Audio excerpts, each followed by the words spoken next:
శ్రీకాకుళం జిల్లాకు సంబంధించి కాశీబుగ్గ సబ్ డివిజన్లో కాశీబుగ్గ పోలీస్ స్టేషన్ లిమిట్స్లో రీసెంట్గా ఒక 2 వీక్స్ ముందు ఒక 3 అఫెన్సెస్ కంటిన్యూస్గా అక్కడ ప్రాపర్టీ అఫెన్సెస్ అవ్వడం జరిగింది. సో దానికి సంబంధించి మనకు క్రైమ్ నెంబర్ 90/2025, 91/2025, 92/2025. సో ఈ 3 కేసెస్ కాశీబుగ్గ పిఎస్ లిమిట్స్లో మనము రిజిస్టర్ చేయడం జరిగింది. దానికి సంబంధించి ఈరోజు మనం 3 వ్యక్తులను అరెస్ట్ చేయడం జరిగింది. సో వీళ్ళు యాక్చువల్గా మనకి ఇంటర్ స్టేట్ గ్యాంగ్, అంటే వాళ్ళు ఒక ఆంధ్రాలోనే కాదు మిగిలిన స్టేట్స్లో కూడా వీళ్ళు దొంగతనాలు చేసి ఉన్నారు. సో ఇందులో A1 ఎవరైతే నూర్ హసన్ అని ఉన్నారో ఈయనది ఉత్తరాఖండ్ స్టేట్ డెహ్రాడూన్. సో ఇతను యాక్చువల్గా 2001 నుంచి ఈయనకు అలవాటు దొంగతనాలు చేయడం అన్నది. సో ఆల్రెడీ ఇంతకుముందు అరెస్ట్ అయ్యి మళ్ళీ బయటకు వచ్చారు. సో 2001లో ఈయన ఫస్ట్ టైం అరెస్ట్ అయ్యి అక్కడ మనకి డెహ్రాడూన్కి సంబంధించిన షేర్ మహమ్మద్ అనే ఒక గ్యాంగ్ ఉంటుంది. సో ఆ గ్యాంగ్ మెంబర్స్ మొత్తం 18 మెంబర్స్ ఉంటారు. అందులో ఈయన ఒక మెంబర్. ఈయన కాకుండా మనకి A2 Irfan Ahmed, A3 Abdul Gafoor. So వీళ్ళిద్దరూ వచ్చి మనకి ఛత్తీస్గఢ్ రాయ్పూర్ సిటీకి సంబంధించిన వాళ్ళు. సో వీళ్ళ ముగ్గురికి పరిచయం వచ్చి మనకి రాయ్పూర్ జైల్లో అయింది వీళ్ళకి. సో ఎప్పుడైతే అక్కడ అరెస్ట్ అయ్యారు, సో ఈ గ్యాంగ్ ముగ్గురు కలిపి ఇప్పటి వరకు టోటల్గా 140 అఫెన్సెస్ చేశారు. మొత్తం మనకి ఉత్తరాఖండ్ కావచ్చు, రాజస్థాన్, హర్యానా, ఉత్తరప్రదేశ్, హిమాచల్ ప్రదేశ్ అండ్ ఆంధ్రప్రదేశ్. సో ఈ స్టేట్స్లో కలిపి టోటల్గా ఇప్పటివరకు ఐడెంటిఫైడ్ కేసెస్ 140 ఉన్నాయి. అందులో వాళ్ళు 32 కేసులు ఆల్రెడీ అరెస్ట్ అయి ఉన్నారు. సో రిమైనింగ్ కేసెస్లో ఇప్పుడు అరెస్ట్ అవుతున్నారు. సో మనకి మిగతా స్టేట్స్ కూడా అది కమ్యూనికేట్ చేయడం జరిగింది. ఇప్పుడు మన శ్రీకాకుళం వరకు సంబంధించి వీళ్ళు టోటల్గా 14 అఫెన్సెస్లో ఏదైతే అఫెన్స్ చేశారో, అంటే 2023లో ఒక అఫెన్స్, 2024లో 9 అఫెన్సెస్, 2025లో 4 అఫెన్సెస్ చేశారు వీళ్ళు. సో దానికి సంబంధించి మనం ప్రాపర్టీ రికవరీ చేసి అరెస్ట్ చేయడం జరుగుతుంది. సో వీళ్ళ MO ఏంటంటే బయట స్టేట్ నుంచి ఏదన్నా వేరే స్టేట్కి వెళ్తున్నప్పుడు ఈ కందిపప్పు తూర్దాలు అంటాం కదా, సో ఆ కందిపప్పును తీసుకొని వచ్చి అది అన్లోడ్ చేసి ఇక్కడ నుంచి మళ్ళీ మనకి క్యాషు జీడిపప్పు ఏదైతే ఉందో అది తీసుకొని వెళ్తున్నారు. సో ఇక్కడ కాశీబుగ్గకు వచ్చినప్పుడు ఏంటంటే అది లారీ అన్లోడ్ చేసిన తర్వాత అక్కడ ఒక బైక్లో వెళ్ళి మొత్తం రెక్కీ చేసుకొని ఎక్కడైతే హౌసెస్ లాక్ చేసి ఉందో ఆ హౌసెస్ని చూసుకొని నైట్ టైం వెళ్ళి మనకి డిస్ప్లేలో చేసిన రాడ్స్ లాంటివి యూజ్ చేసి బ్రేక్ చేసి తీసుకుంటున్నారు వాళ్ళు. ఈ సిమిలర్ అఫెన్స్ అనేది మనకు టోటల్గా వాళ్ళు పర్లాకిమిడి కావచ్చు, రాయపూర్ కావచ్చు, అదర్ స్టేట్స్లో కూడా చేసి ఉంది. ఇందులో ప్రాపర్టీ కూడా ఏదైతే పోయిందో అది ఇంటాక్ట్ ప్రాపర్టీ రికవరీ అయింది. So team has done good work. But media ద్వారా నేను ఒకటి చెప్పాలనుకుంటున్నాను. సో ఇక్కడ ఎదురుగా డిస్ప్లే చేసినది ఇది యాక్చువల్గా ఒరిజినల్ గోల్డ్ కాదు ఇది.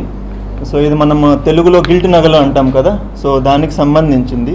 సో స్పెసిఫిక్గా ఈ పర్టికులర్ అఫెన్స్లో మనకు కంప్లైంట్ వచ్చినప్పుడు ఏం చెప్పారంటే, మాకు ఒక దొంగతనం జరిగింది, మా దగ్గర 9 తులాల గోల్డ్ పోయిందన్నది కంప్లైంట్. సో ఎప్పుడైతే మనం ఈ గ్యాంగ్ని పట్టుకొని ఇంటాక్ట్ ప్రాపర్టీ రికవరీ చేశామో అప్పుడు ఇది చెక్ చేయించినప్పుడు ఇది యాక్చువల్గా గోల్డ్ కాదు, ఇది గిల్ట్ గోల్డ్ అని చెప్పి తెలిసింది.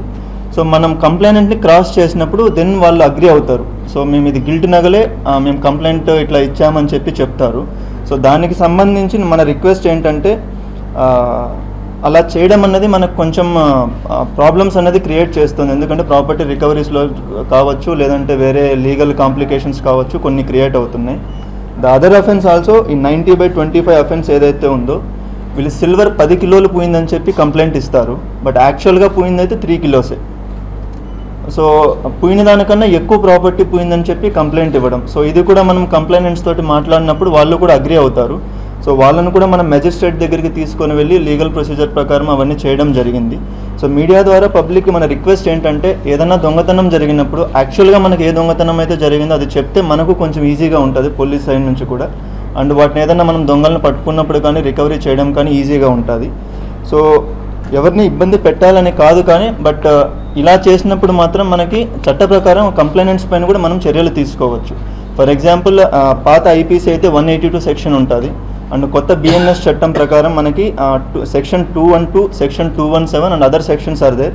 సో ఆ సెక్షన్స్ ప్రకారం ఫాల్స్ కంప్లైంట్ ఇచ్చినా, ఫాల్స్ ఇన్ఫర్మేషన్ ఇచ్చినా కూడా వాళ్ళపైన కూడా మనం కేసెస్ రిజిస్టర్ చేయొచ్చు.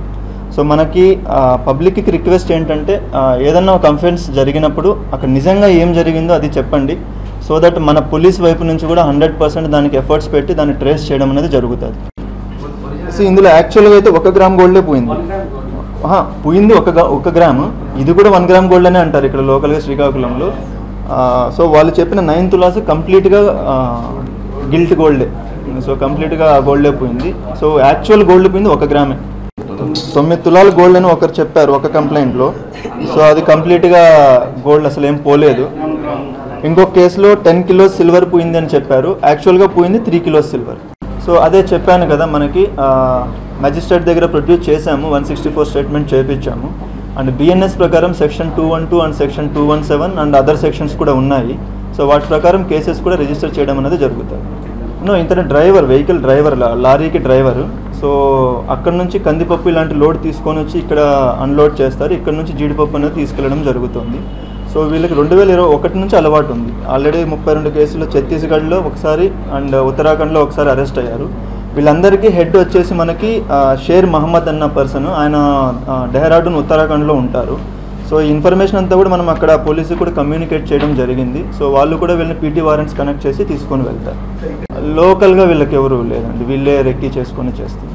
బైక్స్ ఇక్కడ లోకల్గా వీళ్ళు ఎవరో ఒకరి దగ్గర తీసుకొని వాడుతున్న బైక్సే. ఈ స్పెసిఫిక్ దాంట్లో ఏంటంటే ఆ క్యాషూ షాప్ ఓనర్ ఎవరైతే ఉన్నారో ఆ ఫ్యాక్టరీ అతని బైక్ని యూజ్ చేశారు. సో ఇంతకుముందు 2 సార్లు అరెస్ట్ అయ్యారు మనకున్న ఇన్ఫర్మేషన్ ప్రకారం. సో 2001లో ఒకసారి అయ్యారు, తర్వాత 2011-12 ఆ సీజన్లో అయ్యారు. సో అప్పటికి మొత్తం 32 అఫెన్సెస్లో వీళ్ళు అరెస్ట్ అవ్వడం జరిగింది. సో రిమైనింగ్ అఫెన్సెస్లో మనకి ఇప్పటివరకు ఇన్ఫర్మేషన్ ఒక 28 కేసెస్లో 18 కేసెస్లో ప్రాపర్గా ఇన్ఫర్మేషన్ అంటే కేస్ నెంబర్స్ అవన్నీ వచ్చాయి. రిమైనింగ్ ఏవైతే 90 అఫెన్సెస్ ఉన్నాయో ఆ ఇన్ఫర్మేషన్ ఇంకా రావాల్సి ఉంది మనకి. బట్ ఫార్మల్గా వాళ్ళకి కమ్యూనికేట్ చేశాము. సో అది కూడా వాళ్ళు పీటీ వారెంట్స్ చేసుకొని బెయిల్ మీదనే ఉన్నారు. దొంగతనం ఎందుకు చేస్తారు అని అంటే వాళ్ళ ప్రాబ్లమ్స్ నువ్వు ఇంకా వాళ్ళని అడగాలి. సో అవన్నీ నేను ఇక్కడ డిస్కస్ చేయలేను. అది సో ఒక్కొక్క దొంగది ఒక స్టోరీ ఉంటుంది, అందరికీ ఒకే రీజన్ అన్నది ఉండదు. వాళ్ళ స్టోరీ వాళ్ళకు ఉంటుంది. బట్ వాళ్ళ స్టోరీ ఉంది కదని సాఫ్ట్ కార్నర్తో మనం గమ్ముగా ఉండలేము కదా. సో మన డ్యూటీ మనం చేస్తాము, వాళ్ళని మ్యాక్సిమం మార్పు చేయడానికి ట్రై చేస్తాము, లేదంటే చట్ట ప్రకారం చర్యలు తీసుకోవడానికి ట్రై చేస్తాము. సగం రికవరీ ఉంటుంది, ఫుల్ రికవరీ ఉంటుంది అనేది దొరికే దొంగను బట్టి ఉంటుంది. ఓకే, సో ఫర్ ఎగ్జాంపుల్ ఇందులో కొన్నిట్లో రికవరీ, ఫుల్ రికవరీ ఉంది, కొన్ని అఫెన్సెస్లో రికవరీ లేదు. ఎందుకంటే వాడు దొంగ ఎప్పుడు 2023లో జరిగిన అఫెన్స్ని ఇప్పుడు గోల్డ్ రికవరీ అంటే మనకు అన్నిసార్లు పాసిబిలిటీ ఉండకపోవచ్చు. సో మనకు దొరికే దొంగ ఎవడు, వాడు దాన్ని ఎలా డిస్పోజ్ చేశాడు ఆ ప్రాపర్టీని, వాడు ఏదైనా బ్యాంక్లో తాకట్టు పెట్టాడా, లేదంటే ఎక్కడైనా ఫైనాన్స్కి తాకట్టు పెట్టాడా, లేదంటే దాన్ని వాడు పర్సనల్గా యూజ్ చేసేసుకున్నాడు, క్యాష్ చేసుకున్నాడు అన్న దాన్ని బట్టి మనకి రికవరీస్ అన్నవి ఉంటాయి. సో ఇప్పుడు అంత రికవరీ ఆఫ్ అవుతుంది, ఫుల్ అవుతుంది అని చెప్పి దాన్ని బట్టి మనం ఫాల్స్గా ఇస్తామని అంటే అది కూడా కరెక్ట్ కాదు కదా. సో మీరు ఇప్పటివరకు చూసి ఉంటారు మన దగ్గర రికవరీస్ అనేది ఆల్మోస్ట్ 80%, 90% వరకు ఉంటుంది ఏ అఫెన్స్లో అయినా కూడా. సో మ్యాక్సిమం ఎఫర్ట్స్ అనేది పెడుతున్నాం. సో కొన్ని అవ్వచ్చు, కొన్ని అవ్వకపోవచ్చు. బట్ అది కారణం కాకూడదు మనం అబద్ధపు కంప్లైంట్ ఇవ్వడానికి. దానికి డిఫరెంట్ రీజన్స్ అనేది ఉన్నాయి. సో మనకేంటంటే ఇంతకుముందు ఎలా ఉండేదంటే 379, 380 ఐపీసీలు ఉన్నప్పుడు <7 years పనిష్మెంట్ కాబట్టి సో రిమాండ్ ఉండకపోవడం కావచ్చు, లేదంటే వాళ్ళు వెంటనే బయటికి రావడం కావచ్చు బెయిల్ పైన, ఇలా ఉండేటివి. బట్ ఇప్పుడు ఏవైతే ఇలాంటి గ్యాంగ్స్ ఉన్నాయో ఈ గ్యాంగ్స్కి సంబంధించి మనకి ఇది ఒక ఆర్గనైజ్డ్ క్రైమ్ లాగా చేస్తున్నారు కాబట్టి మనకి బిఎన్ఎస్లో 111 సెక్షన్ ఉంటుంది, 112 అని ఒక సెక్షన్ ఉంటుంది. సో ఈ ఆర్గనైజ్డ్ క్రైమ్ ఎవరైతే రిపీటెడ్గా చేస్తున్నారో వాళ్ళపైన మనకి స్ట్రాంగ్ యాక్షన్ తీసుకోవడానికి అనేది హెల్ప్ అవుతుంది. సో అది ఒకటి. సెకండ్ ఏంటంటే వీళ్ళపైన ప్రాపర్ సర్వేలెన్స్ పెట్టడం అన్నది ఒకటి. మనకి శ్రీకాకుళం వరకు ఏంటంటే లోకల్ అఫెండర్స్ ఎవరైతే ఉన్నారో వాళ్ళపైన మనం స్ట్రాంగ్గా పెట్టగలుగుతున్నాం. బట్ అదర్ స్టేట్ నుంచి, అదర్ ఏరియా నుంచి వచ్చే వాళ్ళకి కొంచెం మనం ఇంకా ఇంప్రూవ్ చేసుకోవాల్సిన అవసరం ఉంది. ఎందుకంటే మనకి రీసెంట్గా వెస్ట్ బెంగాల్ నుంచి వచ్చిన చైన్ స్నాచర్స్ని పట్టుకున్నాము, ఒడిశా నుంచి వచ్చిన వాళ్ళు, బెరంపూర్ ఏరియా నుంచి వచ్చిన వాళ్ళని పట్టుకున్నాము, పర్లాకిమిడి ఏరియా వాళ్ళని పట్టుకున్నాము, వీళ్ళేమో ఉత్తరాఖండ్కి సంబంధించిన వాళ్ళు.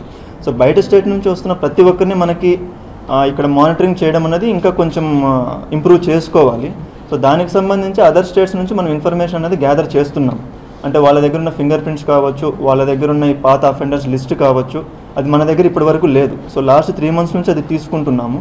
సో దాని బేసిస్ మీద వస్తే వన్స్ వాళ్ళు మన స్టేట్లోకి ఎంటర్ అవుతానే మన దగ్గర ఉన్న ఫింగర్ ప్రింట్స్ తోటి వాటిని మ్యాచ్ చేసుకోవచ్చు. సో మనకి టెక్నికల్లీ ఆఫీస్ సిస్టమ్ అని, నాఫీస్ సిస్టమ్ అని ఉంటాయి.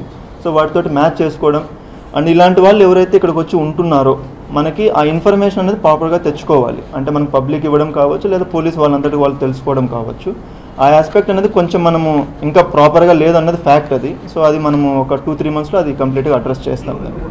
బెంగాల్ వాళ్ళు ఇప్పుడు బెంగాల్ బ్యాచ్ తీసుకుంటే ఏంటంటే వాళ్ళు అక్కడ మనకి కోల్కతా నుంచి స్టార్ట్ చేస్తే ఇట్లా కింద మనకి అనకాపల్లి, విజయవాడ వరకు కూడా చేస్తున్నారు. సో ఎంటైర్ హైవే స్ట్రెచ్ ఏదైతే ఉందో వాళ్ళకి ఎక్కడెక్కడ పాసిబిలిటీ ఉంటే అక్కడ చేస్తున్నారు. సో ఇట్స్ స్పెసిఫికలీ శ్రీకాకుళం అని ఏం కాదు. ఇప్పుడు ఎక్కువ మందిని పట్టుకుంటున్నాం కాబట్టి మీకు అలా అనిపిస్తున్నట్లు ఉంది. అది మనకి ఉన్నాయి రెండు ఉన్నాయి. మనకి పర్లాకిమిడి పాతపట్నం దగ్గర ఒక చెక్ పోస్ట్ ఉంది, ఇచ్చాపురం దగ్గర ఒక చెక్ పోస్ట్ ఉంది. మళ్ళీ ఇప్పుడు రీసెంట్గా మనకి రేపటి నుంచి గొప్పిలి ఆ ఏరియాలో కూడా పెడుతున్నాము. ఇప్పటివరకు అవి ఒక స్పెసిఫిక్ పర్పస్లో పెట్టాం. మనం ఈ గాంజా పర్పస్ కావచ్చు, క్యాటిల్కి సంబంధించి కావచ్చు, లేదంటే శాండ్కి సంబంధించి కావచ్చు, ఇలాంటివి కొన్ని స్పెసిఫిక్ పర్పస్ మీద పెట్టిన చెక్ పోస్టులు అవి. ఈ ఆస్పెక్ట్ అనేది మనం ప్రాపర్గా అక్కడ ఇంప్లిమెంట్ చేయలేదు. అది ఒకసారి నేను చెక్ చేసుకుని మీకు అప్డేట్ చేస్తాను.